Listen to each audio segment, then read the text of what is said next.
Good morning and welcome to our Christmas treat, Franklin Memorial Library cooking show. I'm going to be kind of not really cooking today, but we're going to make some neat treats that are very easy to do. If you're in a hurry and you find out somebody is going to be dropping by and you want some little treats or some children stopping by, these are going to be kind of, if you have the staples, great to do. The first thing we're going to do is kind of a takeoff on a date nut ball.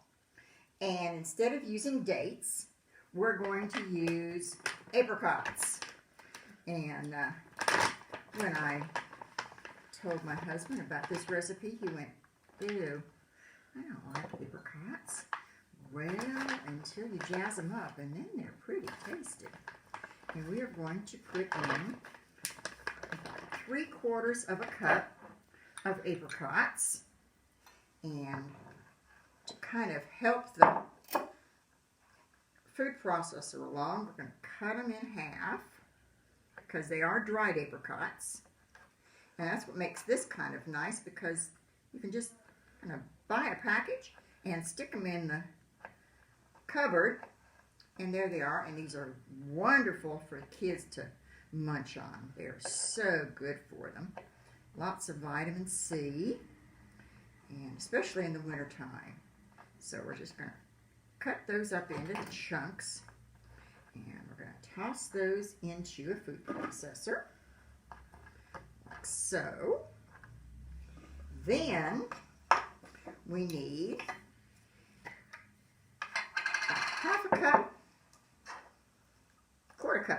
quarter cup of apricot jam. And we do want the jam because it's a little bit thicker. I've got a 1/4 cup measure here that's just a little bit easier than putting it sticky in that other. So we're going to put that in there, mash it down, we'll put that in there just like that. See how simple? Then we need a tablespoon of sugar. We didn't have enough sugar in this. Just a scant tablespoon of sugar. And then, to make it just kind of tasty neat, we're going to put in some macadamia nuts. Now, I didn't have any macadamia nuts at the house when I tried this, but I did have some pecans in the freezer, so I took them out and let them kind of warm up a little bit. And that's a cup of macadamia nuts or a cup of pecans. And then what we're going to do is we're just going to pulse this until it's ground. That's not what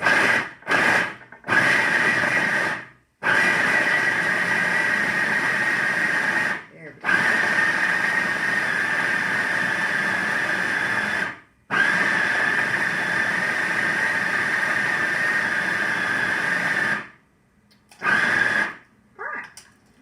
Made just a little sticky mass. And how simple can this be? Alright, we're going to move our jam out of the way. And now, all you have to do, got a macadamia nut. Take some coconut. And we're going to take our spoon. And we are just going to spoon this out into just little balls, like that. Pretty plate. And we're just going to roll this around, cover it with coconut, and it's that simple. You put them in the fridge to let them get a little bit chilled. But how simple can that be? And look how quickly that went. So there we are. And you just put those out on the plate. They're ready to go. So, we're going to shift over to our next easy recipe. Rinse my fingers off here real quick. Okay. Alright, the next recipe is one that is just part of my Christmas, part of my heart. My Nan was a fantastic cook. And whenever we had any type of gatherings, whether it was Easter, whether it was just somebody in the family that got together, or Christmas time, she made this cheese ball. But it was a little riff on a cheese ball, just like we did with this one. So, Nan's cheese ball, she used 10 ounces of softened cream cheese. Now, they don't have 10-ounce little things of that anymore. So, I've got 2 packages, if I can get it open. It says open here, but it's not doing that. There we go. Don't have any fingernails. Need my assistant out. Okay. Package of cream cheese that's been softened. Okay, so we put that in a bowl. So, and we're going to take just a little bit of this one. Probably about 2 ounces, because she used a 10-ounce block of cream cheese. Let's see if I can get that started.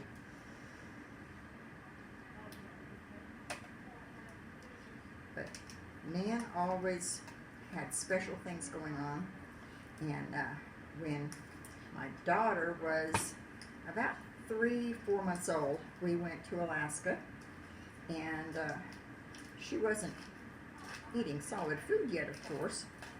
Well, in the evening, after the family had gotten together, she started having a really bad tummy ache, couldn't figure out what was wrong. Well, then my father, my grandfather, and my sisters all confessed that they had been feeding her some of this cheese ball, and it had given her a tummy ache. And what we did is Nan, being Nan, said, I will take care of that. And she ran and found a candy cane and let her suck on the candy cane, and then peppermint settled down her tummy. Okay, so we've got about 10 ounces of cream cheese softened. We have a tablespoon of mayonnaise. So, and we have 10 ounces of crab meat. Now I'm going to have a little bit more in there in this, because the cans that they have at the store are 6-ounce cans. So we're going to have 12 ounces in there, which is, that's okay. Hey, more the better. Okay. And if you have crab meat if you can find the crab meat that is frozen, the lump crab meat, that would be great. And just kind of soften it around like so. Okay, then I'm going to take a 1/4 of a teaspoon, just a tiny touch, 1/4 of a teaspoon of garlic powder. Not too much, just a sprinkle. Okay. And then some cheddar cheese.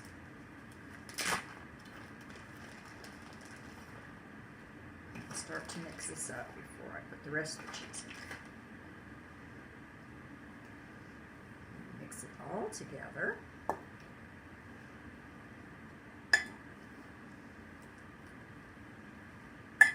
Get our hands in there eventually once we get it softened up a little bit. Just mix that cheese in there together, like so. And you are going to want to put this in the fridge to let it firm up a little bit once you get it all mixed up. But Nan's recipes, a lot of times her recipes were things like a little bit of garlic and a good amount of cheddar cheese. Weren't always sure of the measurements. And same thing, she made fresh bread once a week. She never had store-bought bread. She always made her own. But you would ask her what the ingredients were. She really didn't know. She just kind of tossed everything together. And then she would, and then you had to knead it. And say, well, how long do you knead it? And she'd say, until it feels right. That didn't help at all, did it? But I don't know. I've had one cousin, I think, that makes her recipe of bread. She kind of stared over her shoulder enough to know. Okay, you want to get that cream cheese all squished in there. Like so. This is nice for Christmas Eve. What we used to do growing up is we would have a Christmas Eve dinner with all of the fancy stuff. And then Christmas Day, because the kids wanted to play with their toys and, you know, people would stop by. Back then, you just kind of had an open house kind of policy. And so my mom and my grandmother would make all kinds of snacks like this. And the dining room table would be just laid out with all kinds of hors d'oeuvres and snacks. And you'd lay it out about 11 o'clock in the morning.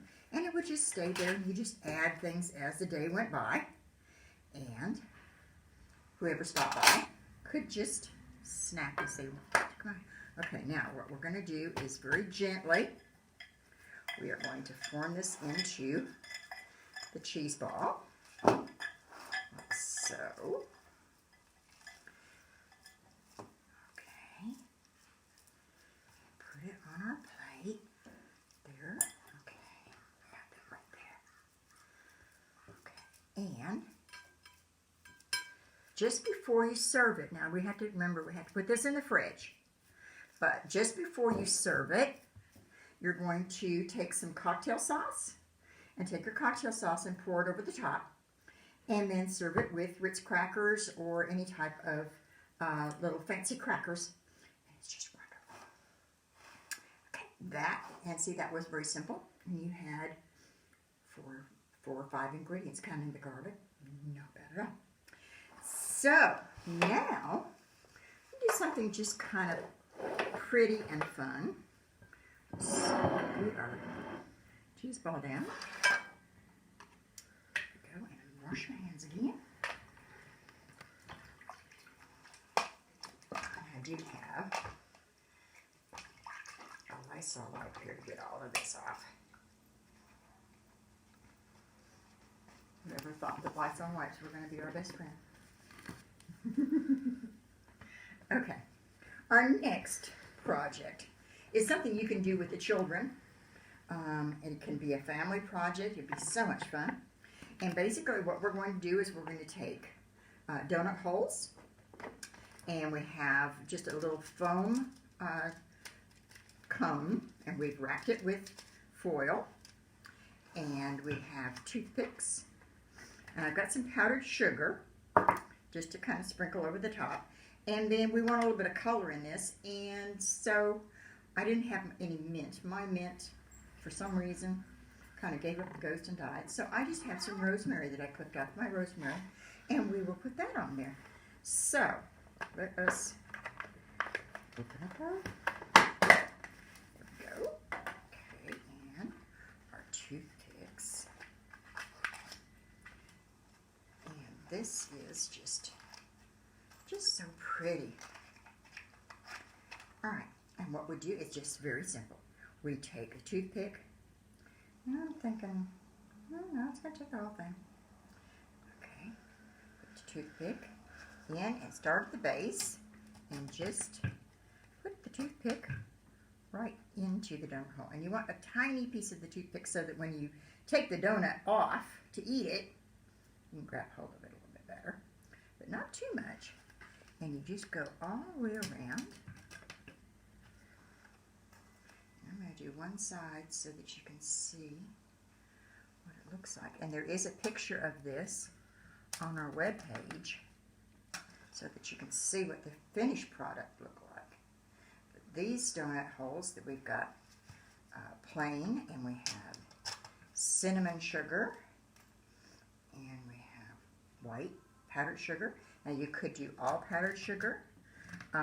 If you can find the cream-filled little puffs, those are really good.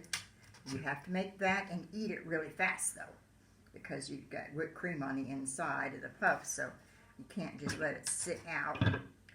But we're going to see here. We get one side done. There we go. It's always fun to have a project like this on the night before Christmas, maybe, on Christmas Eve, or the night before Christmas Eve for the kids.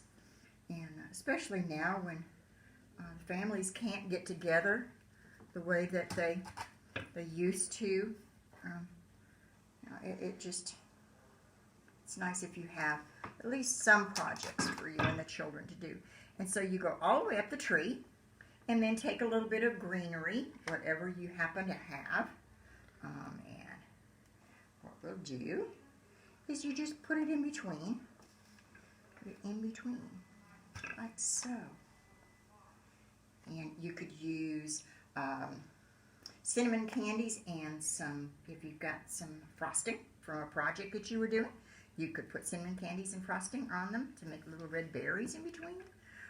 You could use cranberries, if you can find some fresh cranberries. You can just use your imagination, and it's just so much fun to do a project like this with the kids, with the family, and it's not anything that's stressful. And right now we all need something that is calm, and put on some Christmas music in the background. That would be so much fun. That was the kind of projects we used to do. And then on New Year's, my aunt used to get the job of babysitting, even though we were really too old for babysitters. She would get the job of babysitting while my grandparents went out for New Year's Eve. And we would always do a marathon Monopoly game. And my Nan would make sure that we had lots of snacks, because we were going to stay up until midnight, which was really big deal to stay up that late. But we had to do something, so we didn't watch TV, you played Monopoly. And that was really fun, because it took all night. But see, it's just so cute. And just put your little greenery in there, like so. There you go. And just put it on a Lazy Susan or a little lace, and then let the kids have some donut holes. And those are our projects. We are already thinking about what we're going to do for the new year. Have to come up with something, maybe cold weathery kind of thing, some neat soups, or give us some ideas. You know, let the library know some of the ideas that you think we might do on our little cooking show. So we do have a little stovetop now. We don't have an oven. We do have a little stovetop now that we can do some things. So just give us an idea of what you'd like to see, and we'll try to do that. So I hope you have a very, very Merry Christmas. And I hope the family that you are with, you enjoy, and just have a relaxed Merry Christmas. Bye-bye.